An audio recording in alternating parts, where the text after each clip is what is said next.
This morning, polls showing Hillary Clinton's battle for Nevada could be a photo finish, but she is putting her best face forward, telling Vogue magazine that getting the female vote is no slam dunk, saying women are very judgmental about one another.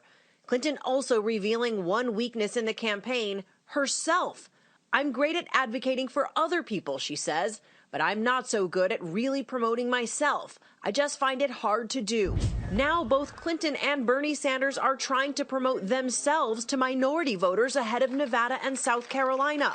Clinton running this new ad starting today in the Silver State. I'll do everything I can to help, okay?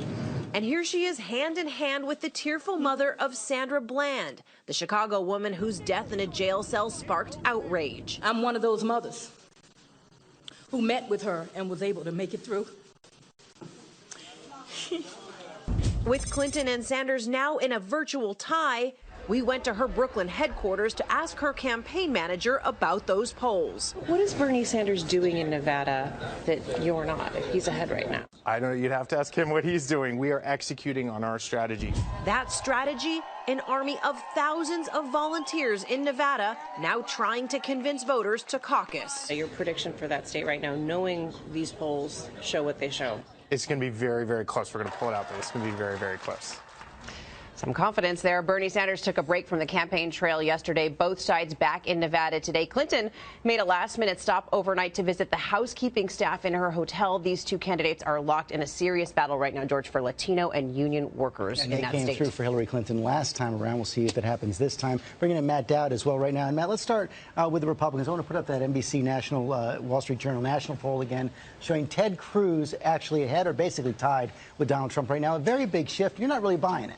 No, I think it's an outlier. I mean, to me, maybe it's a scientist that discovered a new planet when everybody else thinks there's stuff on the camera lens. I think that if you look at every single other poll in this, Donald Trump has a double-digit lead. And if that poll was actually true, Donald Trump would not be ahead in every single South Carolina poll. They maybe have discovered something new trend. I doubt it. I think what's going to happen is we'll have Saturday and we'll see new polls that basically show Donald Trump with the same lead we thought he had.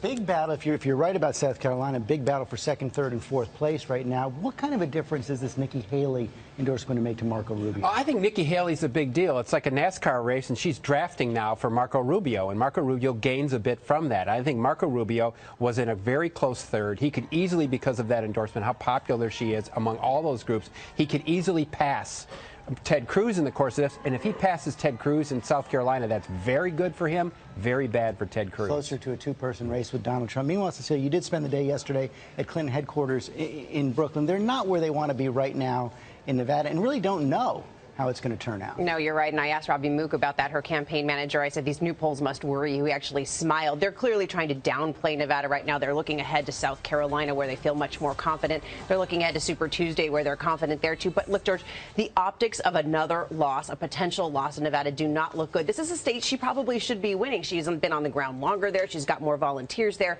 A second loss in a row is not where they want to be if that happens. And then on top of that, what will that do to the South Carolina contest just a week later? Yeah, I mean, that's the thing is these are not dominoes on their own. They're dominoes that fall in a row. And if Bernie Sanders wins Nevada, it obviously affects South Carolina. I don't think it causes him to win it. But all of this whole race is a series of dominoes that affect the previous domino and the following domino in the course of this. Momentum begets momentum, right? Yeah, Donald Trump, you saw him calling on Jeb Bush to get out. Well, we're losing our lights right there.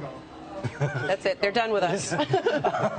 If Jeb Bush, if Marco Rubio gets by Jeb Bush on Saturday, pretty much the end of the line for Bush. I think the Jeb Bush folks are probably moving in a direction of when do we decide to get out of this race. I think they look at the polls. They understand what's happening in South Carolina.